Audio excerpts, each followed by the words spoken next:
matin YouTube, j'espère que vous allez bien. Aujourd'hui, on se retrouve pour une nouvelle capsule vidéo sur les réceptions de septembre. Donc avec un petit peu de retard, là, le temps que je commence ma chaîne YouTube et que je m'habitue à la plateforme. Mais nous voilà pour parler de plein de romans, documentaires et albums que j'ai reçus du mois de septembre. Oui, je pense que c'est vraiment exclusivement du mois de septembre. Je n'ai pas mélangé étranger et québécois, mais je les ai mélangés par genre littéraire. Donc, vous me direz dans les commentaires ce que vous préférez. J'espère que vous avez une petite gorgée de café pour vous. Et je veux juste rappeler, avant de commencer, que les livres, oui, je les reçois gratuitement. C'est les maisons d'édition qui me demandent lesquels je veux recevoir. Moi, je les choisis en fonction de mes intérêts, mais je ne suis pas payée pour en parler et surtout, je ne suis pas du tout obligée de vous en parler. Donc, je le fais vraiment juste par plaisir de parler de littérature jeunesse avec vous. On va commencer avec l'album Étiquette, publié chez Alice Jeunesse. C'est un album que j'ai adoré parce qu'on vient parler des préjugés, mais surtout des étiquettes, des stéréotypes, je devrais dire. On va vraiment là, sur les stéréotypes qu'on vient apposer aux personnes. Et on commence avec Claire est une fille. Et moi, ça, déjà, cette double page-là me parlait beaucoup parce que, si vous ne le saviez pas, j'attends un bébé et on a décidé de garder le sexe surprise du bébé, donc pour l'accouchement. Et déjà, là, c'est vraiment très difficile, j'ai trouvé, là, de m'équiper de façon non genrée pour mon bébé, là, pour pouvoir accueillir peu importe l'enfant qu'il sera. Et j'ai trouvé ça difficile, sincèrement, je trouve encore ça difficile. Donc déjà là, c'était clairement, ça me parlait. Je vous montre la deuxième page, je vous les montrerai pas tous là, mais je vous montre la deuxième page. Claire est une fille blanche. Et là, qu'est-ce qu'on voit, cette double page-là? Je pense qu'elle va amener de merveilleuses discussions avec nos élèves. On voit une jeune fille et deux jeunes filles sur une piste de course. La jeune fille noire qui a 3 obstacles sur sa piste de course, alors que la jeune fille blanche n'en a pas. Et dans le fond, à chacune des pages, on ajoute des étiquettes que Claire est là. Et à un moment donné, ça va devenir vraiment juste par rapport à sa personnalité. Elle est menteuse, elle est joueuse, elle est ricaneuse, Puis elle va essayer de se sortir de toutes ces étiquettes-là. Je pense que ça peut faire des merveilles de discussion, tant avec les grands qu'avec les petits. Vraiment, là, c'est des belles discussions à avoir qu'on n'est pas... Nos comportements ne font pas de nous une mauvaise ou une bonne personne. Alors, j'ai vraiment beaucoup apprécié ma lecture. Ici, nous avons Saucisse et moi. C'est un album sur le deuil d'un animal, mais c'est bien abordé, là. J'ai vraiment trouvé... J'ai pas vécu, moi, personnellement, de deuil animal quand j'étais enfant, mais de la façon que c'est verbalisé, c'est très imagé avec des belles métaphores comme quoi l'enfant ressent qu'elle a un nuage noir au-dessus d'elle qui fait en sorte qu'elle n'a pas le choix de se pencher comme ça quand elle marche, elle a de la difficulté à marcher, à se lever, qu'elle a l'impression d'avoir toujours du savon dans les yeux puis c'est pour ça qu'elle pleure, qu'elle a l'impression d'avoir une pieuvre qui lui tortille le cœur. Je trouve que les enfants vont se reconnaître et c'est des situations qui nous arrivent dans nos classes encore chaque année. Ça fait partie de la vie malheureusement, mais c'est vraiment beau, puis ça a vraiment un beau message à la fin, comme quoi l'animal va rester présent même s'il ne fait plus partie de sa vie. Ici, nous avons une nouveauté du duo Michael Escoffier et Chris Di Giacomo, pardon. Il était une île. On est complètement ailleurs de ce qu'on connaît de ce duo-là. On s'entend que c'est un duo qui, normalement, aime beaucoup jouer avec les mots, aime beaucoup être dans l'humour. Ici, on a un album qui est philosophique. Et qui va amener des discussions avec nos élèves. Je peux pas encore vous dire que c'est un coup de cœur, mais je peux pas vous dire que je l'ai détesté non plus. J'ai l'impression que c'est le genre d'album qui va me prendre plusieurs lectures avant de réellement l'apprécier à sa juste valeur. Puis c'est correct, on s'entend. Je pense que je pourrais peut-être effectivement l'essayer dans un cercle de philo avec mes élèves. Tu sais, ici, on a vraiment une belle métaphore avec l'île qui est dans le fond la vie, comment les gens peuvent impacter une île, comment les gens peuvent impacter une vie, puis vraiment que qu'on doit profiter, que la personne doit profiter de son île, elle apprend à la faire fleurir, elle apprend... Donc vraiment sur le parcours d'une vie, mais très philosophique, ce qui fait que je sais pas, tu sais, moi je suis pas habituée encore avec les albums philosophiques avec mes élèves, ce qui fait que est-ce que ça va aller trop loin pour eux? Peut-être, mais peut-être qu'ils vont réellement nous surprendre aussi. Donc, je l'essaierai. Je dis pas non, disons. Maintenant, chez Scholastic, nous avons 3 nouveautés. Voici J. Armand Bombardier. J'espère que vous connaissez cette collection-là, surtout si vous enseignez au 3e cycle. C'est une merveilleuse collection de biographies en images. Donc ici, on vient raconter c'est qui J. Armand Bombardier. Moi, ce que je connaissais de lui, dans le fond, c'était son nom, évidemment, le Bombardier avec les avions. Mais je connaissais également qu'il était l'inventeur de la motoneige. Sauf que ici, j'en ai tellement appris plus sur l'homme qu'il était, sur dans quel contexte de vie il a inventé toutes ses créations, parce qu'il en a inventé là, des affaires. Là. C'est vraiment impressionnant. Et cet album-là, j'ai moins trouvé comment je pouvais l'utiliser dans mon programme d'univers social en 6e année. Généralement, les autres de cette collection-là, j'arrive à les inclure là, dans mon programme. Je pense à Viola Desmond, mes élèves adorent cette histoire de cette femme inspirante canadienne-là.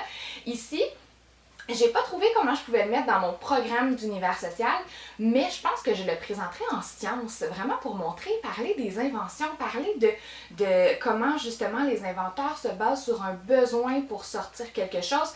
Et ici, c'est vraiment un super bel exemple de persévérance également. Donc, pourquoi ne pas le présenter sous cet œil à nos élèves, en plus que c'est un Québécois, donc ça va les interpeller assurément. Ma couleur à moi, de Colin Kaepernick. Ici, c'est un athlète que je ne connais pas malheureusement. Je ne suis pas une grande amatrice de visionnage de sport, donc malheureusement, je ne connais pas l'athlète. Mais ma couleur à moi, c'est l'histoire d'un enfant qui doit illustrer sa famille, et il illustre ses parents, son frère, sa soeur, je pense, ou en tout cas 2 autres enfants de la famille, et il s'illustre lui avec la peau brune. Et les autres enfants sont bien impressionnés parce que, sont étonnés, en fait, pas impressionnés, mais sont étonnés parce que tous les autres membres de la famille sont beiges. Et ça fait réagir beaucoup. Puis, dans le fond, on a un beau message d'acceptation et d'adoption, tout simplement. Donc, l'enfant, il a été adopté. On vient expliquer l'adoption.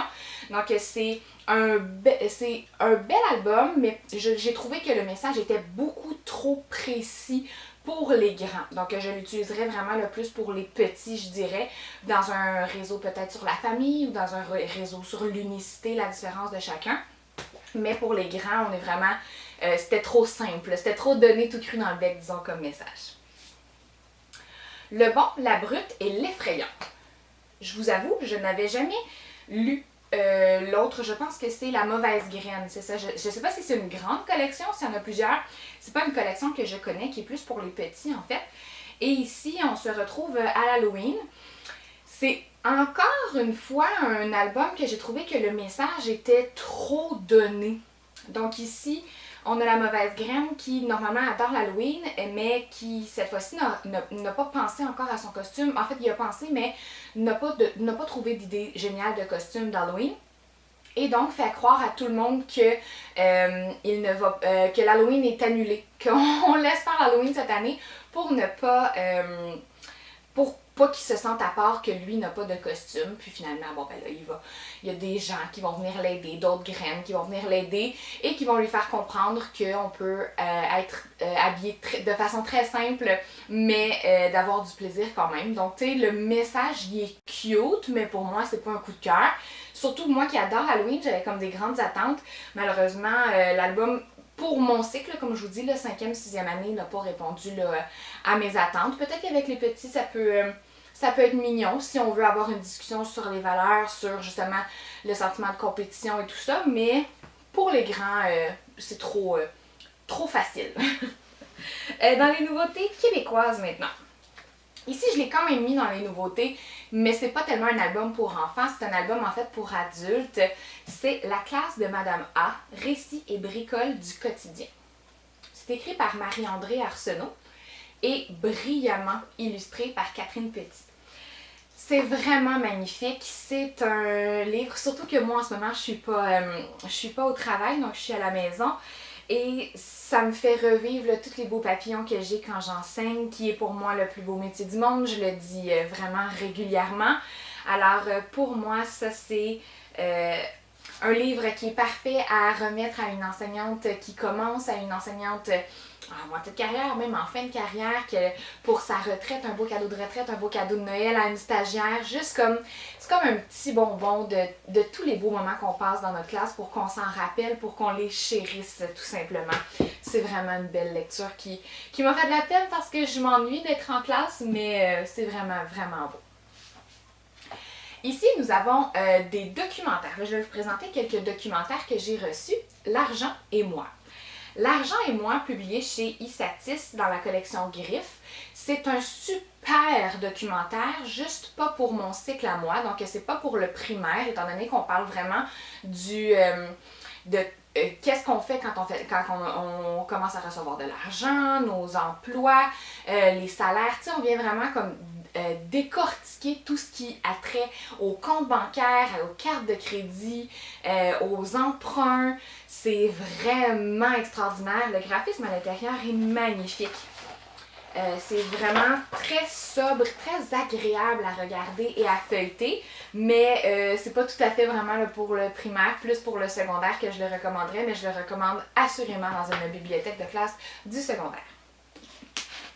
Un autre documentaire, Ruse de renard, les comportements humains des animaux. Donc ça ici, c'est quelqu'un qui s'est inspiré de comment les animaux imitaient ou reprenaient des comportements qui étaient humains. Donc la prémisse, on s'entend que ça me parle, j'adore les documentaires animaliers, le graphisme encore une fois, les illustrations sont tellement belles dans l'album, vraiment rigolotes, sont dynamiques, mais j'arrive pas à dire si j'ai apprécié le documentaire parce que c'est un documentaire qui est narré. Donc on vient vraiment davantage raconter des faits plutôt que d'aller chercher juste des phrases clés et que le lecteur, dans le fond, va de par lui-même chercher l'information. Donc ici, je vais vous l'approcher là.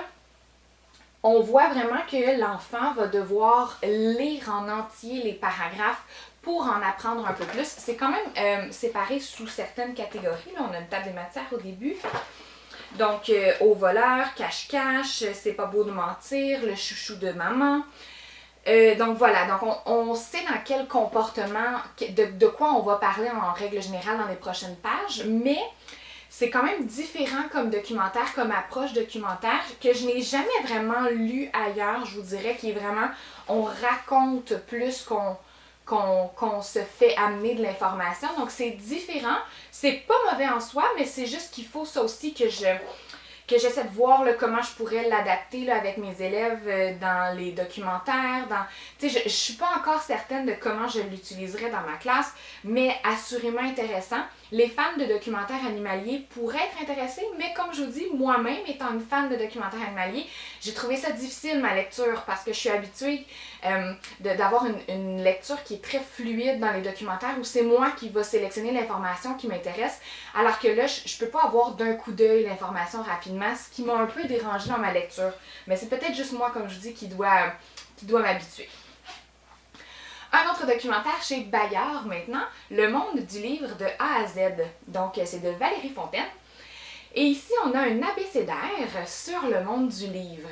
Ô combien parfait pour un début d'année, pour un thème sur l'amour de la lecture, sur les livres, sur les mots. Et j'ai appris moi-même plein de choses sincèrement sur le monde du livre avec les lettres. Donc on a vraiment un documentaire, un abécédaire, pardon. Je vais vous montrer par exemple, ici on a le D. Donc, on a, dans la lettre D, on a distributeur, diffuseur, documentaire, droit d'auteur, dos du livre, dépôt légal, directrice littéraire, directrice artistique, dédicace. Donc, vraiment plein de vocabulaire associé au livre. Les illustrations sont absolument splendides. C'est illustré par Aurélien Galvan et c'est magnifique.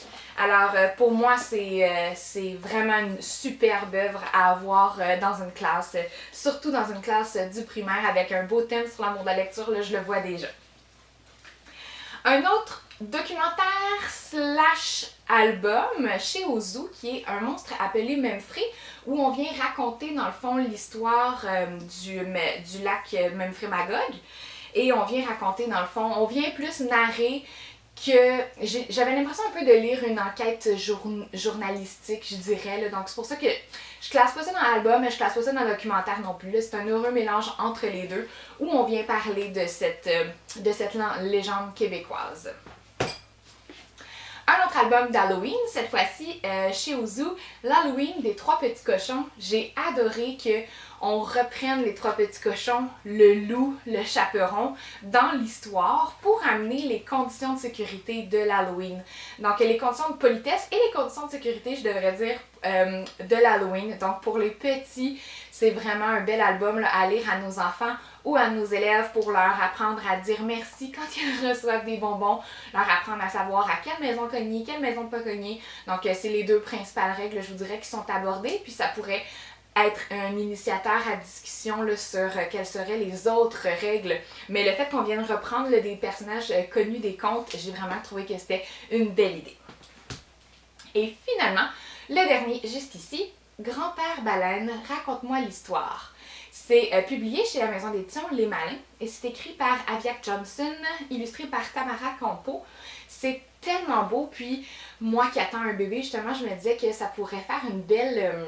un beau livre à donner au grand-papa de mon enfant parce que, dans le fond, le grand-père Baleine va raconter plein de belles choses. En fait, le petit enfant va demander à la baleine de raconter certaines choses, mais grand-père Baleine, à chaque fois, oui, j'ai rencontré plein d'orques, de narvals, oui, j'ai traversé plein d'océans, tu sais, tout ce que j'ai fait, oui, je l'ai fait, mais c'est rien comparé à l'amour que j'ai pour toi, c'est rien comparé à quand je vois ton sourire, c'est rien comparé à les petits papillons que tu me donnes dans le ventre. Donc, vous voyez le genre, puis c'est vraiment une structure répétitive là, à chaque album, à chaque, page.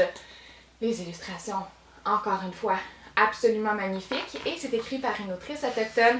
On a aussi un lexique à la fin sur la prononciation de certains mots en inuktitut qui sont utilisés. Donc vraiment là, c'est vraiment une superbe œuvre.